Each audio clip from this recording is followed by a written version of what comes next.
In the Topre space, these have been hyped like an iPhone or a Supreme crowbar, and for the most part it looks like they meet expectations. I have here the BKE Redux Light domes. There are a couple physical layers that make a Topre switch work. On the very bottom there is the PCB, then some conical springs which provide capacitance for actuation, the rubber domes, and the sliders. The spring in this case provides no noticeable resistance and is purely an electrical component. The characteristic feel of a Topre board comes from the high quality rubber domes. Because of the design, there are not a lot of options available for modding Topre keyboards. Aside from using domes from older keyboards such as the HHKB Professional 1, or much older and rarer boards, you are pretty much stuck with the stock Topre experience. That sort of changed when these BKE Redux domes came out. These are a retooled version of the domes that were used in old Sony keyboards. They're supposed to deliver unmatched tactility while retaining the defining characteristics of Topre switches. The installation process for these can be a little bit finicky and is as follows. First, remove the keyboard assembly from the case. Then remove the million screws on the back of the PCB. Lift up the PCB to reveal the springs and the rubber domes. Remove the springs and the rubber domes, store away the rubber domes for whatever other use you might have for them, and keep the springs somewhere safe.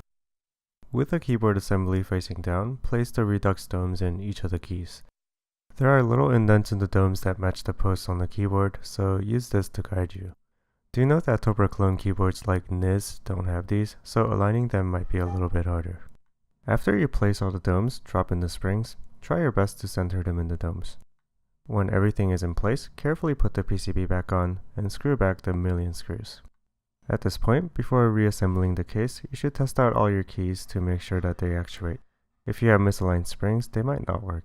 If you have to make corrections, repeat some of the steps you just went through, and when all the keys work as expected, reassemble the case and you should be ready to go. So that's a long and frustrating process, but the payoff should be worth it. I've installed these BKE lights into my HHKB Type S. Let's have a listen.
For reference, this is a typing test from the review of this keyboard.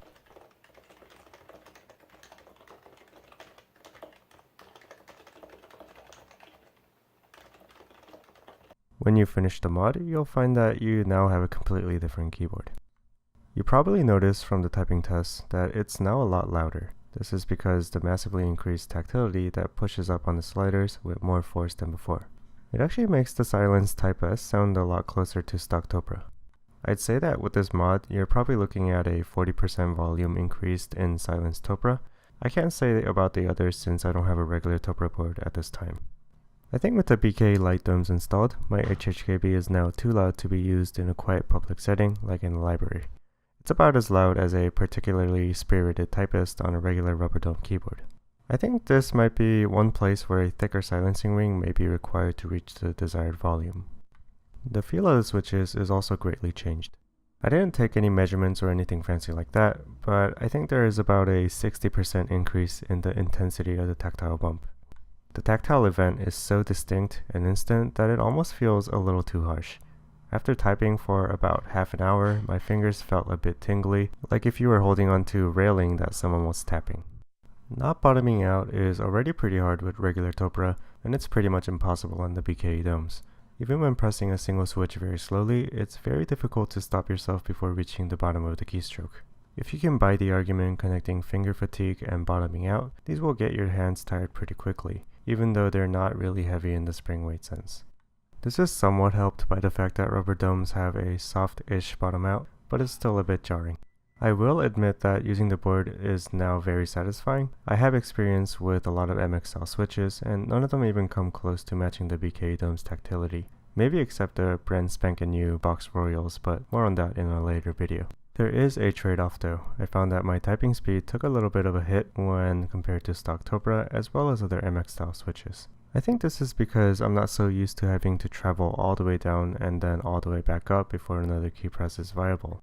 In this way, the domes emulate hysteresis on click jacket switches like MX blues or greens.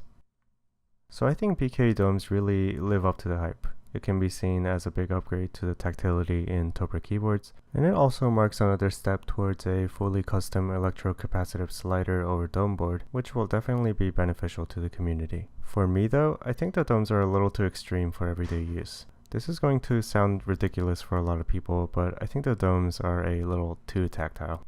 I know a lot of people are in search of more and more tactile switches, ranging from Holy Pandas to the new box Royals, but I think I have a limit to what I find pleasant to use. It's my opinion that typing should be a fluid experience from one keystroke to the next, but this amount of tactility makes each press too discrete.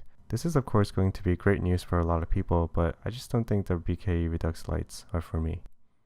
Thanks for watching, and like if you liked the video. I'll be doing just one more video around the HHKB before I move on to different stuff, so subscribe for that if you're interested.